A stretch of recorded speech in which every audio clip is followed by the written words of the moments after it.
आपको पता है जो अनसेटलिंग एग्रेशन आप कभी कभी महसूस करते हो, या वो कांस्टेंट फियर ऑफ अबैंडनमेंट, सब लोग मुझे छोड़कर चले जाते हैं, या फिर वो गिल्ट, शायद मेरी ही गलती है, मैं ही ये सब डिज़र्व नहीं करता या करती। तो इसका आंसर शायद आपके डीएनए में हो सकता है। हाँ, लिटरली आपके डीएनए में। रिसर्च कहता है कि हमारे मम्मी पापा का ट्रॉमा सिर्फ उनके माइंड में नहीं, उनके बॉडी और जीन्स में भी स्टोर होता है। और कई केसेस में वो ट्रॉमा हम तक भी पास हो जाता है। मैं आपको बताने वाली हूँ एक ऐसी कहानी जिसमें साइंस, इमोशन और हीलिंग तीनों एक साथ मिलते हैं। So how parents can become ours. 2001 के वर्ल्ड ट्रेड सेंटर अटैक के बाद न्यूयॉर्क सिटी के 112 चिल्ड्रन पर एक रिसर्च हुई। उन बच्चों के मम्मी पापा में जिन्हें पीटीएसडी या डिप्रेशन हुआ, उनके बच्चों में इमोशनल प्रॉब्लम 6 टाइम्स ज़्यादा और हाइपर एग्रेशन 11 टाइम्स ज़्यादा देखा गया। और फादर्स के ट्रॉमा का इफ़ेक्ट भी था, लेकिन वो डायरेक्ट नहीं, वाया द मदर ट्रांसमिट हुआ।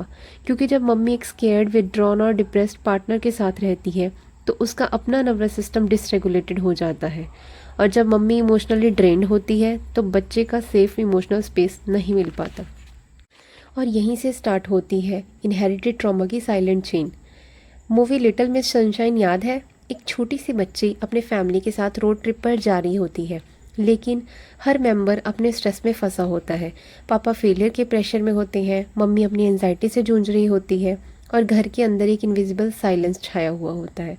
वो सीन परफेक्टली दिखाता है जब घर सेफ लगता है पर फील नहीं होता।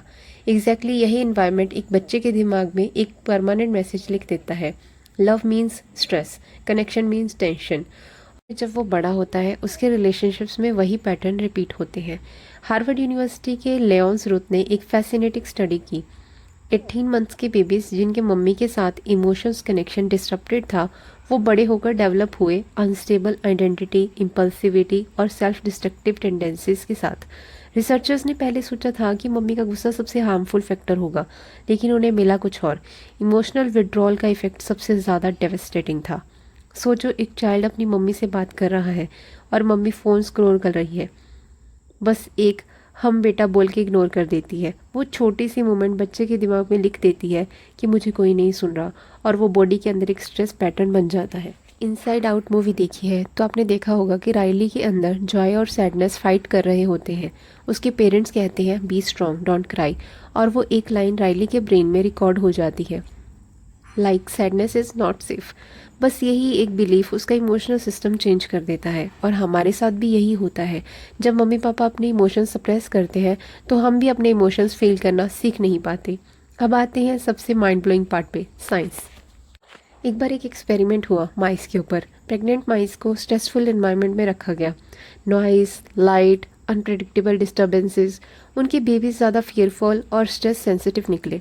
उनके जीन्स में मिले एपिजेनेटिक चेंजेस, मतलब डीएनए के स्विचेस ऑन और ऑफ हो गए स्ट्रेस के रिस्पॉन्स में। ह्यूमन लेवल पर यही पैटर्न हेलोकॉस्ट सर्वाइवर्स के चिल्ड्रन में भी मिला। उनके स्ट्रेस हार्मोन्स और जीन मेथाइलेशन पैटर्न अलग थे। उनका बॉडी उनके पेरेंट्स के ट्रॉमा रिमेंबर कर रहा था। यही है एपिजेनेटिक्स। आपका डीएनए हार्डवेयर है, लेकिन आपके एक्सपीरियंस सॉफ्टवेयर अपडेट्स करते रहते हैं। स्ट्रेस, एनवायरनमेंट और रिलेशनशिप्स इन स्विचेस को रीप्रोग्राम कर सकते हैं, और यही रीप्रोग्राम्ड कोड नेक्स्ट जनरेशन तक पास हो सकता है। अब लगता है ना हैवी, बट यहाँ से शुरू होती है होप। एपिजेनेटिक्स का सबसे ब्यूटीफुल ट्रूथ ये है कि जो स्विच चेंज हुआ है वो दोबारा चेंज हो सकता है। आप अपना इमोशनल डीएनए रीराइट कर सकते हो। जब आप किसी फ्रेंड के साथ अपने प्रॉब्लम शेयर करते हो, या किसी के साथ डांस क्लास ज्वाइन करते हो, या ग्रुप सिंगिंग करते हो, तो आपका ब्रेन सेफ्टी और कनेक्शन के नए सर्किट बनाता है। एक्टिविटीज़ ऑक्सीटोसिन रिलीज करती है, द कनेक्शन हार्मोन, और यही हार्मोन्स हमारे ब्रेन को दोबारा सेफ फील करवाना सिखाते हैं। डॉक्टर बेसल वैन डर कॉक कहते हैं, being in sync means resonating through sounds and movements that connect us. मतलब जब हम किसी के साथ रिदम शेयर करते हैं, चाहे वो म्यूज़िक हो, डांस हो, या एक जेन्युइन कन्वर्सेशन, हम अपना ट्रॉमा हील कर रहे होते हैं। तो नेक्स्ट टाइम जब आप सोचो कि मैं इतना रिएक्टिव क्यों हूँ, या मुझे सबसे अलग अलग क्यों लगता है, तो थोड़ा रुक के सोचना। मे बी ये सिर्फ आपका नहीं, आपके डीएनए की हिस्ट्री का इको है। पर याद रखो, आपका पास्ट आपका फ्यूचर डिसाइड नहीं करता, आप उस कहानी के ऑथर हो। तो अगर आप भी इस इनविजिबल साइकिल को तोड़ना चाहते हो, कमेंट करो, I am ready to heal. और अगर आपको ये वीडियो पसंद आई तो लाइक करें, शेयर करें और चैनल को सब्सक्राइब करें, क्योंकि हम अगले वीडियो में बात करने वाले हैं on trauma leading to numbness and dissociation in body. तब तक के लिए कनेक्टेड रहो और याद रखो हीलिंग भी इनहेरिटेड हो सकती है।